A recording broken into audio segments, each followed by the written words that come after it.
El concepto mismo de inteligencia artificial proviene de la idea de reflexión. Tiene dos funciones muy distintas. La reflexión acerca del origen de la palabra no es una mera curiosidad lingüística, sino que refleja una antigüedad genuina. Por un lado, artificial se refiere a algo que no es natural. Desde esta perspectiva percibimos a la inteligencia artificial como algo extraño y amenazante.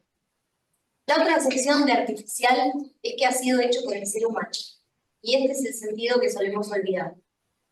Podría ser autónoma, replicarse a sí misma, confrontarnos, tener su propio sentido ontológico y ser consciente, pero eso no la hace menos obra nuestra. La inteligencia artificial nace como consecuencia de la curiosidad humana. La discusión sobre entes artificiales e inteligentes, que hoy parece tan clara y contundente, puede que en un futuro sea vista de manera distinta. Un escenario futuro tan evidente como delicado es la integración. La hibridación de biología y tecnología puede adoptar muchas formas diferentes que ya han sido muy bien explicadas por la ciencia ficción en su momento.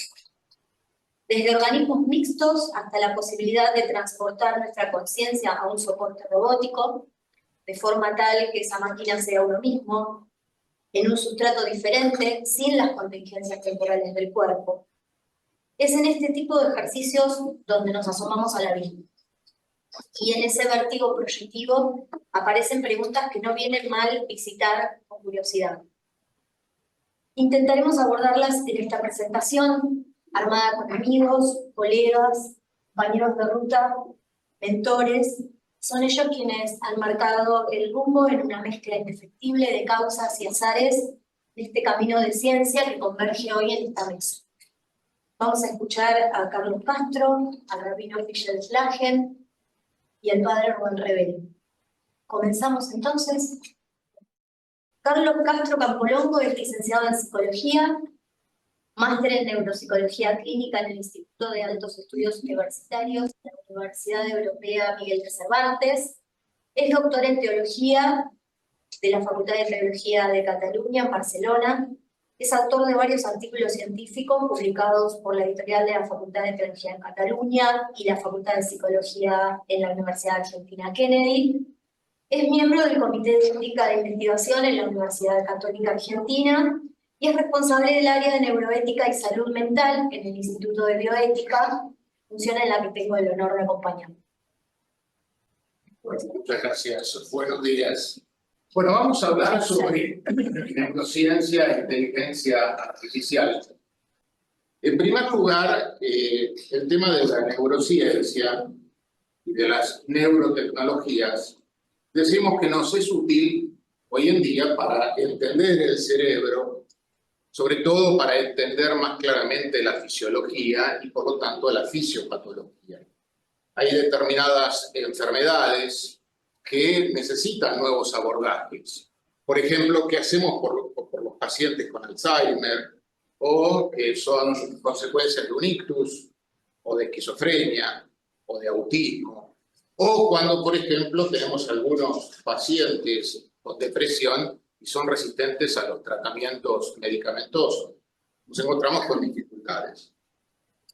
Pero la neurotecnología nos ofrece estas nuevas posibilidades de entrar a ver cómo funciona el cerebro, qué es lo que pasa allí.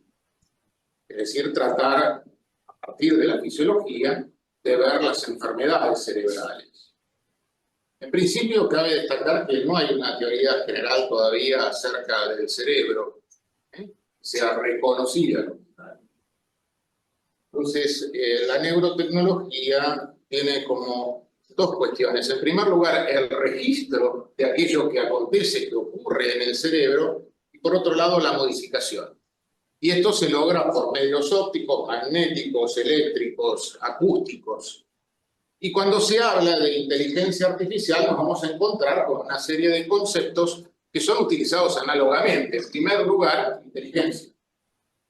En segundo lugar, vamos a hablar también de neuronas artificiales, redes neuronales artificiales, sinapsis, inteligencia. Y hasta incluso se puede decir que la inteligencia artificial delira, casi como un intento de recomposición del psiquismo cuando ha caído la estructura psíquica en una psicosis, delirio.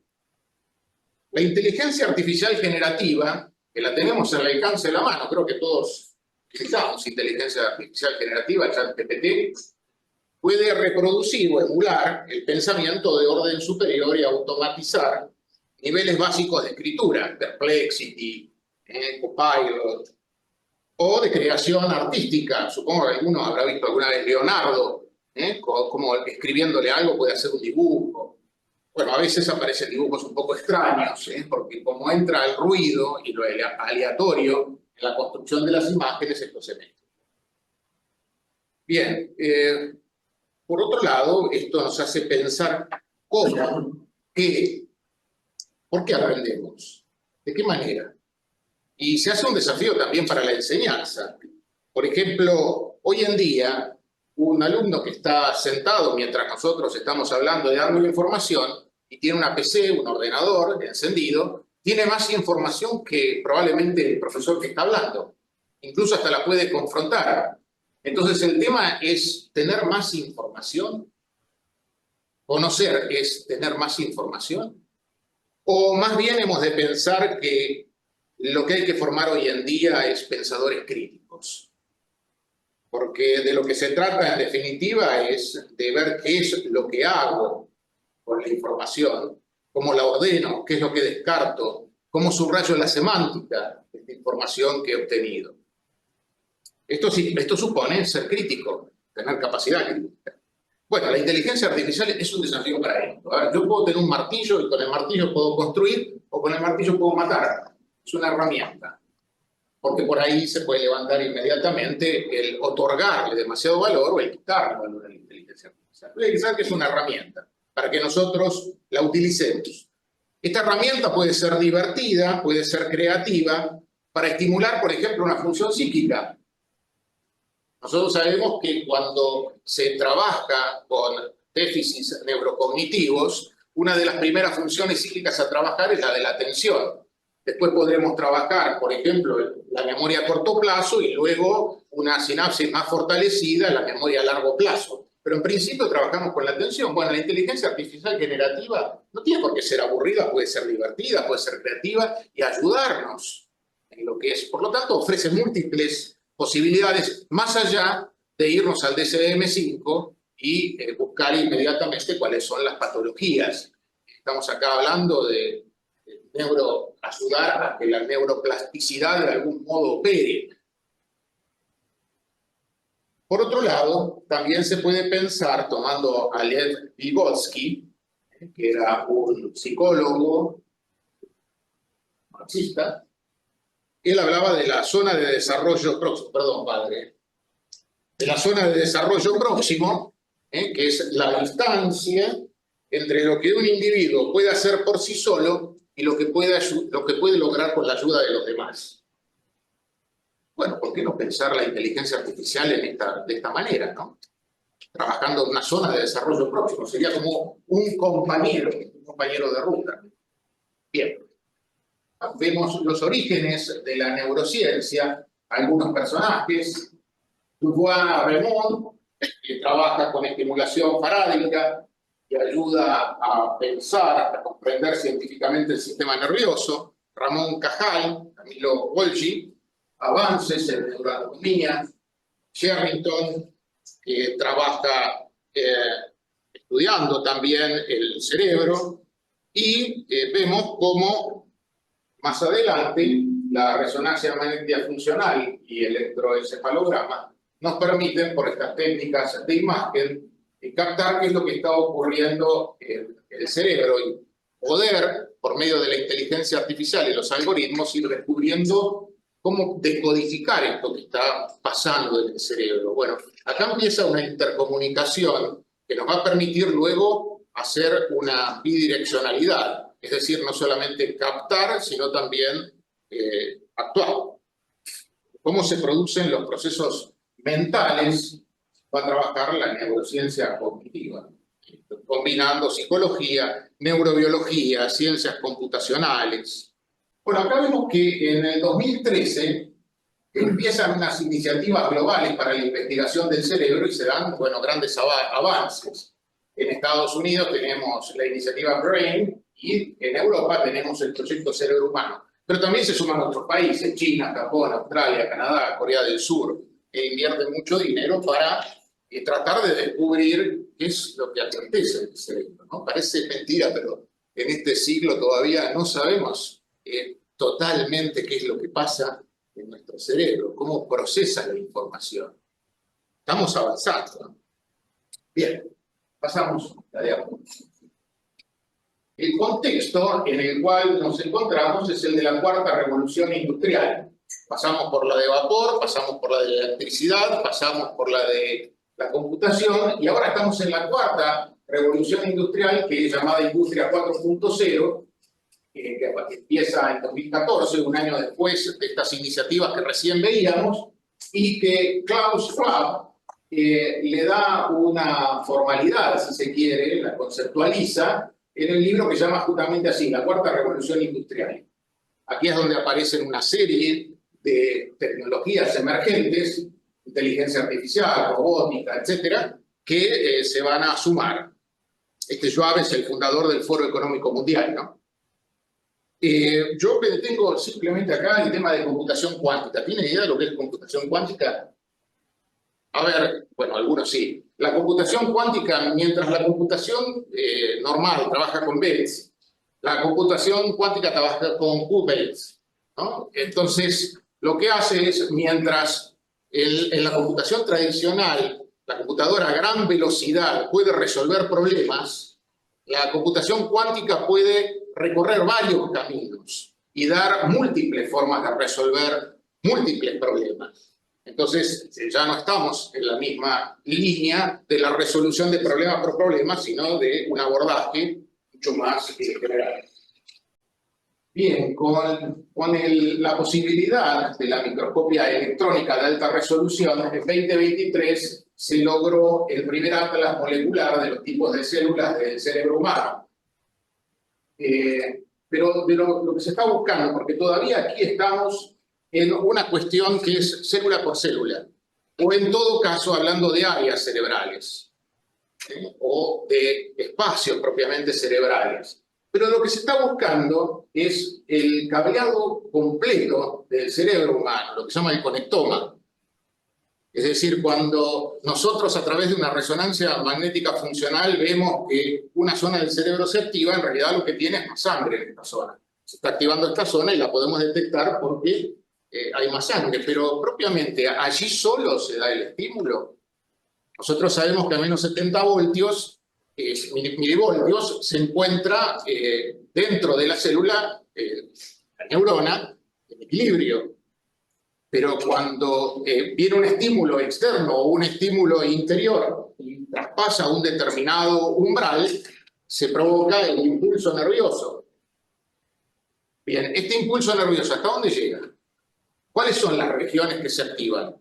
¿Solamente las que vemos con más sangre o hay otras regiones más lejanas? Bien, el conectoma nos va dando cuenta de esto. El 9 de marzo del 2023 se publicó un mapa completo del cerebro de la larva de la mosca de la fruta. El conectoma completo. Y está casi completo.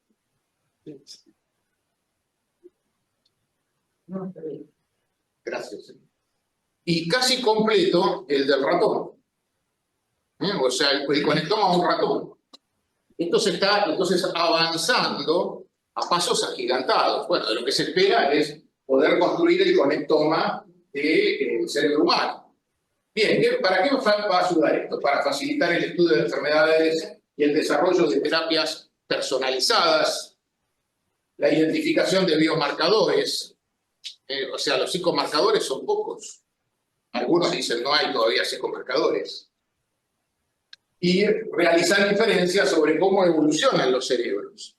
Pensemos que el paradigma de hoy en día es que el cerebro de los mamíferos es un sistema complejo. Se ha dejado el paradigma anterior de las neuronas individuales, aunque después vamos a ver un caso de un científico argentino, un neurocientífico argentino. Y lo que se dice es que las propiedades macroscópicas emergen de las propiedades e interacciones de las partes individuales del sistema. Es decir, se habla del sistema, y esto da pie a algo que también vamos a hablar más adelante, muy someramente, porque esto es meramente un aperitivo, en donde vamos a hablar del materialismo emergentista. El materialismo emergentista nos posibilita pensar desde el propio materialismo, haciendo una crítica, por supuesto, a todo materialismo que produce un doble reduccionismo, que ya veremos, pero este materialismo emergentista nos permite hablar de la emergencia en un sistema, a partir de la interacción de las partes individuales, que no puede ser reducido, es decir, el resultado no puede ser reducido a las partes intervinientes. Bueno, este es el modelo que hoy en día se está utilizando para pensar cómo emerge el comportamiento, la cognición, la enfermedad mental.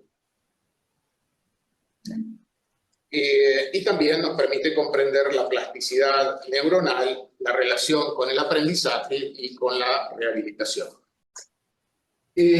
La ética de la neurociencia, o sea, cuando hablamos de la relación entre ética y neurociencia, la podemos pensar de dos maneras. Como ética de la neurociencia, acá estamos en el plano de una ética aplicada. Es decir, ¿qué intenta hacer la ética de la neurociencia? Establecer un marco regulatorio para guiar la conducta de los investigadores, de los profesionales, en el campo de la neurociencia. En cambio, cuando hablamos de la neurociencia de la ética, de lo que se intenta es ver cuáles son los mecanismos neurales que están en la base de los comportamientos éticos. ¿Hay algo o no? Pues estamos hablando del cerebro, el comportamiento del cerebro, etc. A ver, ¿tiene algo que ver esta cuestión del comportamiento ético, el comportamiento moral en los seres humanos, o son meras abstracciones? ¿O hay un basamento fisiológico? ¿Hay algo de la biología que pueda decirnos algo? Bueno, a ver, si vemos la corteza prefrontal dorsolateral, hablamos de razonamiento y toma de decisiones complejas, como de la corteza prefrontal ventromedial, donde se ve el procesamiento emocional y la evaluación de recompensas y castigos, o la corteza orbitofrontal. En el anterior encuentro que hicimos hablamos bastante de la corteza orbitofrontal y la toma de decisiones, en donde se evalúa, es una evaluación emocional de la toma de decisiones basadas en recompensa y castigo también. Pero por otro lado, no solamente la corteza prefrontal actúa, sino que también la amígdala interviene. Y aquí es donde se da una intervención más de tinte afectivo. En este caso, una situación puede ser interpretada como amenazante o como segura, y se dan respuestas ciertamente emocionales, pero automáticas. Y en el núcleo cortical de la amígdala pasa algo particular, donde se procesan feromonas. Y esto tiene mucho que ver, o sea, son señales olfativas, ¿no? Esto tiene mucho que ver con la evaluación social, el análisis, no meramente del rostro, sino, aunque no sea perceptible, del olfato, algo bien primitivo. Decimos que no pasa directamente por tálamo, sino que va directamente a la corteza.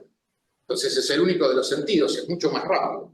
O la corteza cingulada anterior, que detecta errores y ajusta los comportamientos morales. O finalmente, para no aburrir, la ínsula, que está relacionada con la empatía. Fíjense todas las bases, ¿no?, que hay neuronales, pero uno podría decir, acá está, se agotó acá. No, a ver, también los neurotransmisores. Pensemos, por ejemplo, en la dopamina, la motivación, el aprendizaje, el placer. Una persona está baja de dopamina y no tiene motivación. No puede empezar las cosas, o le cuesta, le dificulta. O la serotonina, que regula el estado de ánimo, el sueño, la digestión, el apetito, o el GABA, como inhibidor. Es decir, vemos, o la noradrenalina, ¿no?, el estado de alerta, el enfoque. Entonces vemos cómo hay bases y hay neurotransmisores que son muy tentadores para pensar en un reduccionismo materialista. Muy tentadores.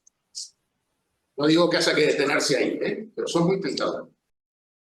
Bueno, decimos que las neurotecnologías nos permiten nuevamente neuromodular o registrar la actividad cerebral, y en este sentido tenemos distintos tipos de neurotecnologías, como las invasivas o semi-invasivas. Esto ya supone cirugía, ¿no?, son implantables, tienen mayor riesgo para el paciente. Las no invasivas, que se sitúan en el exterior del cuerpo y actúan desde la piel. La inteligencia artificial juega un papel crucial en el procesamiento y la interpretación de las señales cerebrales, como vimos hace un ratito. Creo que todos vimos el comienzo de los Juegos Olímpicos, este año. ¿Se acuerdan cuando entró Kevin Piet, un joven de 36 años, un atleta parapléjico? ¿Se acuerdan cómo entró? Con una neuroprótesis, con un exoesqueleto. Entró con el exoesqueleto caminando, uno lo veía, con una diadema lo manejaba. Es decir, exterior. Y uno dice, ¿y esto cómo puede ser? Bueno, esto que estamos hablando, la lectura del pensamiento, la inteligencia artificial procesando aquello que ocurre en el pensamiento y bidireccionalmente, es decir, recibe, capta, le da la orden al exoesqueleto, camina. Entonces vemos que tiene cosas muy, muy concretas. Bueno, pero para ahí no. También conocemos otras neuroprótesis, como por ejemplo los implantes cocleares, o por ejemplo implantes para la retina con capacidad como para detectar luz y transmitir información a la corteza cerebral.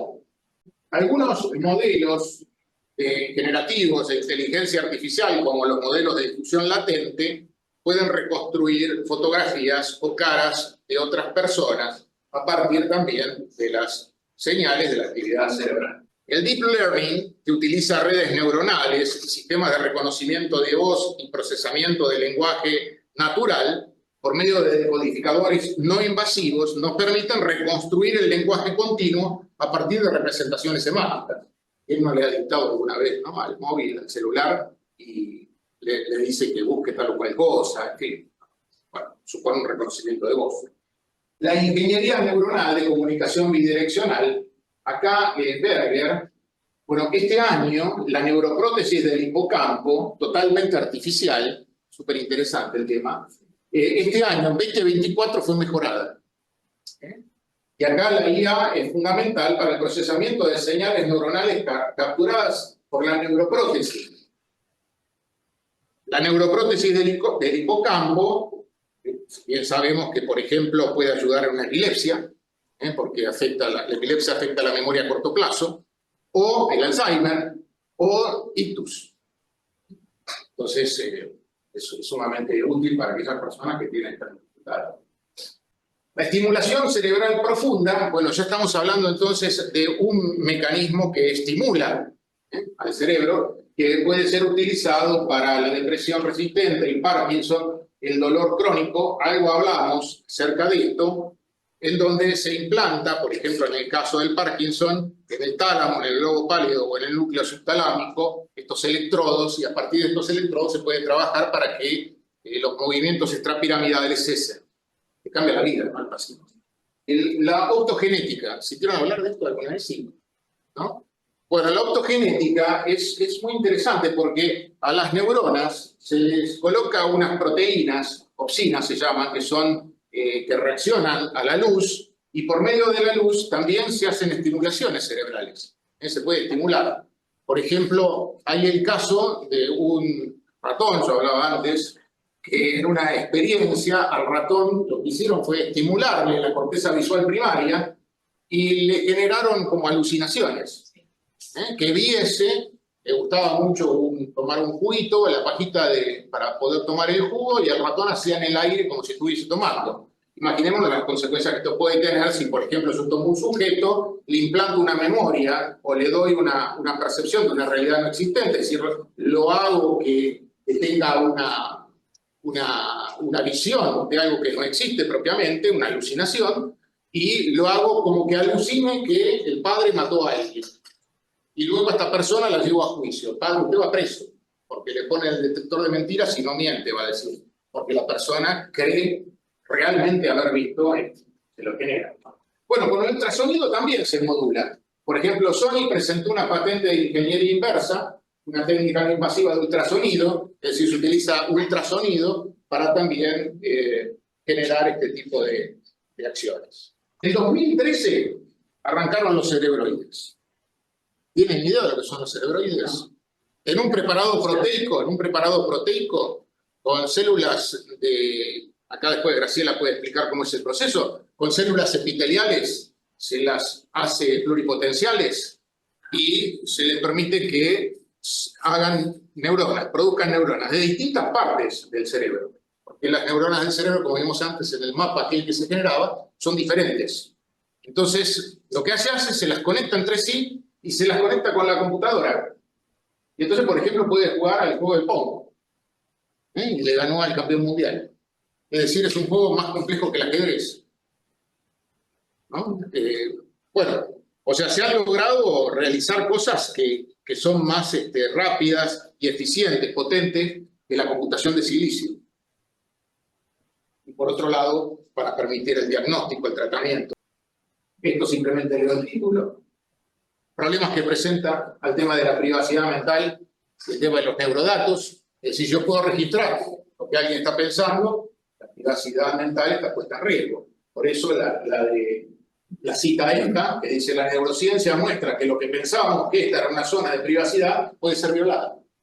Por eso se empieza a hablar de los neuroderechos que defienden la autonomía humana, porque no solamente puedo leer, sino también puedo influir. Entonces, si puedo influir, puedo hacer que las personas actúen de una determinada manera. Por ejemplo, por optogenética, a una rata se le decía: se prende la luz, muerde; se apaga la luz, quieta. Bueno, y si lo hago con un ser humano, se prende la luz y se pone agresiva, apago la luz y descansa. Bien. Hay supongo que lo deben haber oído hablar de Rodrigo Quián Quiroga. Sí. Es un neurocientífico argentino. Es el que descubre, por eso decía el tema del conectoma y de la neurona particular, es el que descubre la neurona que él la llama neurona Jennifer Aniston. ¿Saben por qué? Porque estaban trabajando con pacientes epilépticos y lo que veían es que, decía, están conectados todos los electrodos. Bueno, a ver si podemos hacer algo con esto. Había conectado a la PC y entonces le empezaron a mostrar a los pacientes fotografías. Y a uno le mostraron la fotografía de Jennifer Aniston. ¡Pum! La neurona se dispara. Es la neurona, ya les digo. La neurona, la tengo anotada por acá. Es la neurona. El canal 3, neurona 2. Se dispara. ¡Pum! Entonces dice: esto puede ser casual. A ver, les muestra una fotografía de otra persona, no se dispara. Le muestran la mitad de la cara a Jennifer Aniston, la otra mitad no. Mira para acá, no, mira para acá, se dispara. Se la muestran difusa, se dispara, no se dispara. Le dice Jennifer Aniston, se dispara. Le dan a leer un texto que dice Jennifer Aniston, se dispara. Entonces dice: bueno, es una neurona que está reaccionando frente al concepto, es decir, tiene la capacidad de abstraer. Entonces, como es argentino, ¿quién no leyó a Borges? Funes el memorioso. Entonces dice: si lo propio del pensamiento es abstraer, y abstraer supone un cierto olvido, entonces aquí esta neurona es la que está permitiendo abstraer. Entonces olvida, por determinado, también es sano olvidar, ¿no? Entonces olvida, pero ante el estímulo recuerda. Bien, sumamente interesante. Tenemos que redefinir discapacidad. Después Fischel Fernando nos va a hablar sobre este tema. No me detengo, yo simplemente digo que habrá que redefinir el tema de discapacidad, porque los que hoy son considerados discapacitados, hay que ver si luego no podrán ser llamados sobrecapaces. Te digo, empezar a pensar. Y con esto, inteligencia errónea de ensambloides, no me detengo. Todos los estudios hablan sobre la posibilidad de que emerja conciencia. Con el padre estuvimos pensando que no solamente hay que pensar en la posibilidad de que desarrollen distintas formas de conciencia, sino que también hay que pensar en el estatuto ontológico. Pensemos en neuronas humanas. El cerebro humano tiene 85 y 100.000 millones de neuronas, más o menos. Y 100 billones de conexiones sinápticas. Vimos neurotransmisores, vimos distintos tipos de regiones. Sabemos hoy en día que no hay solo una computación celular, sino que incluso hay una computación subcelular en las propias neuronas. Todo esto nos hace pensar que el cerebro también tiene mucho de parecido al tema de la computación, pero es totalmente parecido. ¿Puede hablarse de la misma manera? La neurociencia nos hace también que la pensemos. Para esto se encarga la filosofía de la mente. Vemos acá distintos tipos de posturas: materialismo científico eliminativo, emergentista, naturalismo emergentista, materialista, ilemorfismo, etc. Pero la que nos van a detener es, en principio, el materialismo reduccionista con la doble reducción, que es el monismo ontológico, que afirma que solo existe la realidad de la física y nada más que de la física. Por lo tanto, pensemos esto: la realidad de la física tiene un modelo. ¿Cuál es el modelo? El modelo es el modelo matemático. Ahora, si el modelo es el modelo matemático, todo es predecible. Si todo es predecible, yo puedo entonces teniendo todos los datos adecuados, saber qué es lo que una persona está pensando, pero no solo esto, sino lo que hará con ese pensamiento. Es decir, puedo adelantarme, pero esto es así. Y también hay un monismo epistemológico que considera que solo es científico aquello que es racional y solo es racional lo científico, lo verificable empíricamente. Pero hay otra teoría peor todavía que esta, que es la del materialismo eliminativo. O sea, mientras la teoría de la identidad reducía la mente al cerebro, la teoría del materialismo eliminativo elimina el concepto de mente diciendo que esta es una ilusión y propone un lenguaje absolutamente neurocientífico. O sea, los procesos mentales son procesos computacionales. Voilà una nueva metafísica. Es decir, es una metafísica de la negación de la metafísica. La cibernética canjea el concepto de energía por el de información y vuelve a caer en un dualismo, hardware, software. Lo importante es el soft. El hard se puede intercambiar. Bien. El Homo sapiens entrega el testigo evolutivo al sapiens cibernético. Esto es lo importante. La conciencia humana es más que la inteligencia. La neocorteza está asociada con la racionalidad, pero la neocorteza, la racionalidad, no funciona de forma aislada. A ver, nosotros que estamos aquí, ¿tomamos las mismas decisiones cuando estamos enamorados que cuando no estamos enamorados? Si tenemos bronca y no tenemos bronca, ¿tomamos las mismas decisiones? Es más, si nos duele la punta del pie, ¿tomamos las mismas decisiones? No te influye. Entonces, el cuerpo tiene algo que ver también con la neocorteza. Podemos decir que primero la corteza prefrontal envía señales a la amígdala y al cingulado anterior. Y esto activa respuestas fisiológicas. Por ejemplo, cambios del estado corporal, expresiones faciales, liberación de hormonas. Esta percepción de los cambios fisiológicos supone también cambios mentales y constituye una respuesta emocional. Ahora, ¿cómo llamamos al sentimiento? Al sentimiento lo llamamos como experiencia subjetiva de la emoción. Entonces, cuerpo y mente están muy asociados. El cuerpo, decimos, influye en la conciencia. Y para terminar, recién hicimos unas preguntas si la conciencia de una máquina puede ser lo mismo que la conciencia de un, por ejemplo, cerebroide, o de un ensambloide, que son varios cerebroides interconectados, o de un ser humano. Decimos no. ¿Por qué? Esto es una opinión personal, pongo dos notas. El olvido, el ser humano puede olvidar. Las máquinas no. La IA no. Salvo que el prompt que le enviemos sea particularmente para que omita una determinada, ¿no? Pero si no, si la información, si lo que le hacemos, el input, si le ponemos algo que no te diga esto, no olvida. El hombre sí puede olvidar. Y en segundo lugar, el inconsciente. El inconsciente no es solo un sistema simbólico, sino que el inconsciente desde la neurociencia está ligado profundamente a experiencias emocionales y a la biología del cuerpo. No es simplemente un inconsciente estructurado como un lenguaje, como diría Lacan, sino que en este caso particular de la neurociencia, que también considera el inconsciente, lo considera como un inconsciente biológico. Podríamos decir, las funciones superiores hunden sus raíces en funciones biológicas, inconscientes. Bueno, gracias, muchas gracias por la atención.